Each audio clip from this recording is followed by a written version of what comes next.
আসসালামু আলাইকুম সবাইকে। আশা করছি সবাই ভালো আছেন। এক্সপার্ট হলিডে 365 এর পক্ষ থেকে সবাইকে অনেক শুভেচ্ছা।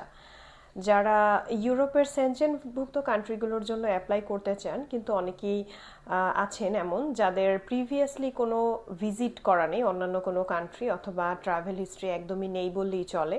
সো তারা অনেক ক্ষেত্রে হচ্ছে একটু হেজিটেট থাকেন, বা একটু হচ্ছে চিন্তা করেন যে যেহেতু কোথাও ভিজিট করা নেই, তাহলে আমি হচ্ছে কোনো সেনজেন কান্ট্রির ভিসা পাবো কিনা, বা যদি পেতেও হয় তাহলে আসলে কিভাবে কি করা যেতে পারে। সো এরকম অনেক ধরনের কোয়েশ্চেন আপনারা করে থাকেন কলস করে অথবা হোয়াটসঅ্যাপের মাধ্যমে। সো এক্ষেত্রে আসলে সলিউশন আপনারা যারা আমার প্রিভিয়াস ভিডিওস ফলো করেছেন বা করেন, তারা জানেন যে সবসময় বলা হয় যে ভিজিট ভিসায় কিন্তু কোনো দেশেই হচ্ছে ক্যাটাগরাইজ করা থাকে না, অথবা কোথাও হচ্ছে এরকম রিকোয়ারমেন্ট দেয়া নেই যে আপনার এই কয়টা কান্ট্রি ভিজিট থাকতে হবে, তা না হলে আমরা ভিসা দিব না। সো এটা কোথাও মেনশন করা নেই।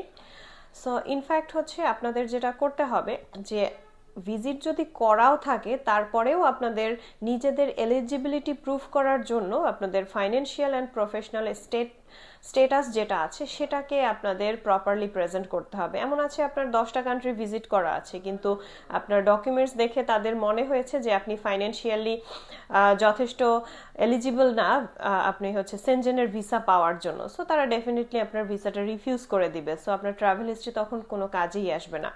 বাট এমন যদি হয় যে আপনার কোথাও ট্রাভেল করেনি, আপনি ফার্স্ট টাইম কোথাও ট্রাভেল করতে যাচ্ছেন, এবং সেটা হতেই পারে আপনি রেগুলার কোনো কান্ট্রিতে না গিয়ে আপনি চাচ্ছেন ইউরোপে ভিজিট করতে, সেটা অস্বাভাবিক কিছুই না। এটা যার যার হচ্ছে আপনার ডিজায়ার অথবা হচ্ছে ইচ্ছার উপরে ডিপেন্ড করে।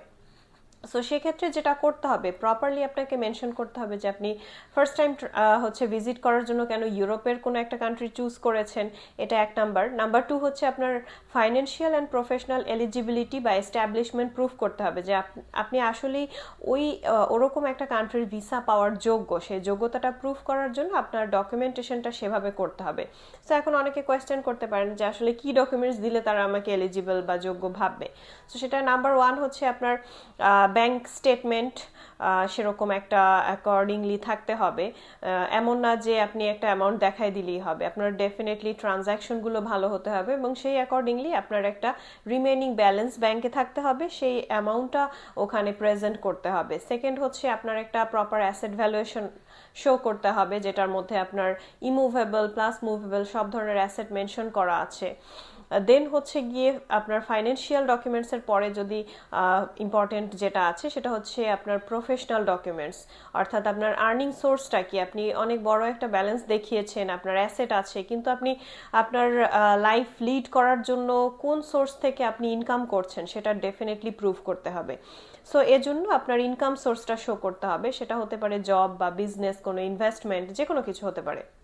সো এই দুইটা হচ্ছে মোস্ট ইম্পর্টেন্ট। দের হচ্ছে যেটা আমি প্রথমেই বলে দিয়েছি যে আপনি কেন হচ্ছে সেনজেনের এই কান্ট্রিটা স্পেশালি হচ্ছে, আমি এখনকার যারা অ্যাপ্লাই করবেন তাদের জন্য বলছি, সুইডেনের জন্য আপনারা অ্যাপ্লাই করতে পারেন। সো সুইডেন যদি চুজ করেন, আপনাদের অবশ্যই এক্সপ্লেইন করতে হবে যে কেন আপনি সুইডেনেই যেতে চাচ্ছেন ভিজিট করার জন্য, বা আপনার ট্রিপটা হচ্ছে কেন সুইডেনে করতে আপনি ইন্টারেস্টেড। সো এটা প্রপারলি আপনার ট্রাভেল প্ল্যানের মাধ্যমে এবং আপনার কভার লেটারের মাধ্যমে তাদেরকে হচ্ছে কনভিন্স করতে হবে। সো আফটার দ্যাট হচ্ছে আপনার যে টোটাল প্রসেসটা বা টোটাল হচ্ছে আপনার যত ধরনের ডকুমেন্টেশন আছে এগুলোর অ্যাকর্ডিংলি করতে হবে, অর্থাৎ আপনার ফাইন্যান্সিয়াল, প্রফেশনাল আর ট্রাভেল ডকুমেন্ট এগুলো যদি সঠিক থাকে এবং তাদের হচ্ছে ভিসা রিকোয়ারমেন্টের অ্যাকর্ডিংয়ে থাকে, আর আপনি যদি প্রুফ করতে পারেন আপনার এলিজিবিলিটি এবং আপনার ইন্টেনশনটাই হচ্ছে আপনার intention of travel or purpose of travel, যে আপনি কেন ওখানে যেতে চাচ্ছেন। সো এই জিনিসগুলো যখন আপনি প্রপারলি শো করতে পারবেন এবং আপনার সব হচ্ছে গিয়ে পেপারস বা ডকুমেন্টেশনের মাধ্যমে এটা প্রেজেন্ট করতে পারবেন, তখন কিন্তু ভিসা না পাওয়ার কোনো রিজন নেই, বা এরকম কোনো কান্ট্রি কখনো কোনো তাদের টার্মস অ্যান্ড কন্ডিশনের মধ্যে দেয়নি যে আপনি কোথাও ট্রাভেল না করলে আমাদের কান্ট্রিতে ট্রাভেল করতে পারবেন না। অবশ্যই না, তাদের টার্মস অ্যান্ড কন্ডিশনের মধ্যে আছে যে আপনার তাদের ভিসা পাওয়ার এলিজিবিলিটি আপনাকে প্রুভ করতে হবে। সো সেটা যদি আপনি প্রুভ করে ফেলেন, ডেফিনেটলি আপনি ভিসা পেয়ে যাবেন। সো আই হোপ আপনারা বুঝতে পেরেছেন যে কিভাবে আসলে অ্যাপ্লিকেশনটা আপনাদের প্রসেস করতে হবে এবং প্রপারলি সেটাকে সাবমিট করতে হবে। সো এভাবে যদি করেন তাহলে আপনাদের ভিসা হওয়ার চান্সটা সর্বোচ্চ থাকবে।